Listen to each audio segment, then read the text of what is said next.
Bonjour à tous! Aujourd'hui, une nouvelle vidéo sur le thème de l'arithmétique et nous allons voir ensemble un exercice un petit peu complet sur les produits de facteurs premiers, etc., les multiples, les diviseurs. Je vous mets l'énoncé juste ici. Donc, question numéro 1, est-ce que ce nombre A est-il un nombre qui est divisible par 3? Donc, on est d'accord que le nombre A, c'est pas juste 2, juste 3, juste 5, juste 11. Le nombre A, c'est le nombre que je vais avoir quand je vais multiplier absolument tous ces nombres-là. Donc, est-ce que ce nombre est divisible par 3? L'autre question que je pourrais avoir, c'est est-ce que dans les facteurs premiers de ce nombre A, est-ce qu'il y a le nombre 3?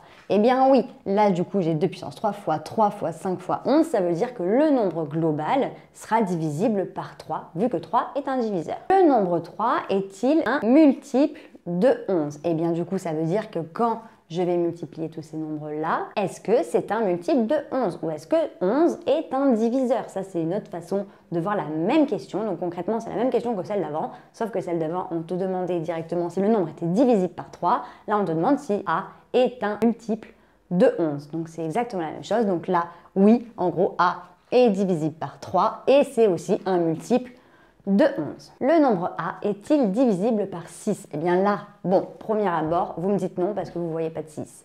Sauf que si je développe un petit peu ça, A c'est aussi égal à, en tout développé bien sûr, 2 fois 2 fois 2, parce que du coup j'ai 2 puissance 3, donc 2 fois 2 fois 2, fois 3, fois 5, fois 11.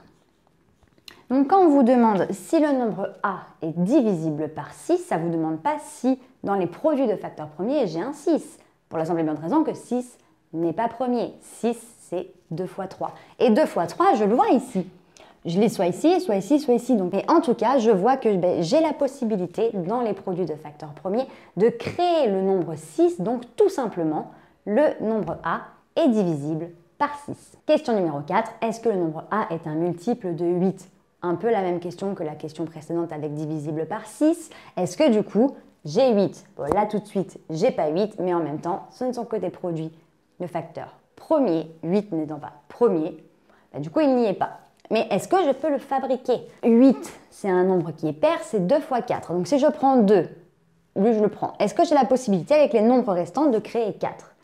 Ben oui, parce que du coup 2 fois 2, ça fait 4. Donc 2 fois 2, 4 fois 2, 8. Donc en fait, le nombre A, ce sera 8 fois ce nombre-là. Donc concrètement, oui, le nombre A est un multiple de 8. Dernière question, calculer le nombre A. Bon, ben du coup, calculer le nombre A, on va s'y coller. Et là, du coup, on l'a décomposé, ce sera beaucoup plus simple. Donc A, c'est égal. Donc je peux le faire en plusieurs façons. On va essayer de la jouer stratégique. Déjà, je vois que 2 fois 5, ça fait 10. Donc concrètement, c'est toujours plus facile de multiplier un nombre par 10 à la fin. Donc je vais le coller. Donc 2 fois 5, ça fait 10.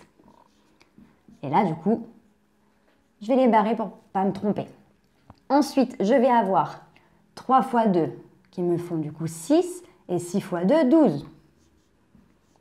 Et j'ai le fameux 11 à la fin. Donc là, du coup, j'ai tout pris, 10 fois 12 fois 11. Maintenant, on va voir directement les méthodes de multiplication par 11. Parce que ça, du coup, c'est une méthode qui est super pratique. 12 fois 11, et je multiplierai en dernier par 10. Donc en gros, je collerai un 0 derrière mon nombre et ce sera réglé. Donc multiplication par 11, en fait, je réécris le nombre que je vais multiplier par 11 avec un espace entre les deux. Donc 12, je l'écris si vous voulez, mais je l'écarte. Et au milieu, je vais mettre 1 plus 2, 3. J'ai multiplié 12 par 11. Et là, du coup, 132, facile.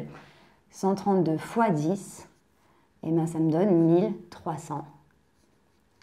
Donc voilà, j'espère que cette courte vidéo t'a plu et t'a permis de mieux comprendre quel nombre était divisible ou multiple de produits de facteurs premiers. Si tu as la moindre question, n'hésite pas à me la noter en commentaire, je me ferai un plaisir de t'y répondre. Pour nous rejoindre, si ce n'est pas déjà fait sur YouTube, il te suffit d'activer la petite cloche et sur Internet et les différents réseaux sociaux. Nous sommes sur Facebook, Instagram et sur Snapchat. On te met tout comme d'habitude en barre d'infos pour que tu ne rates aucune information.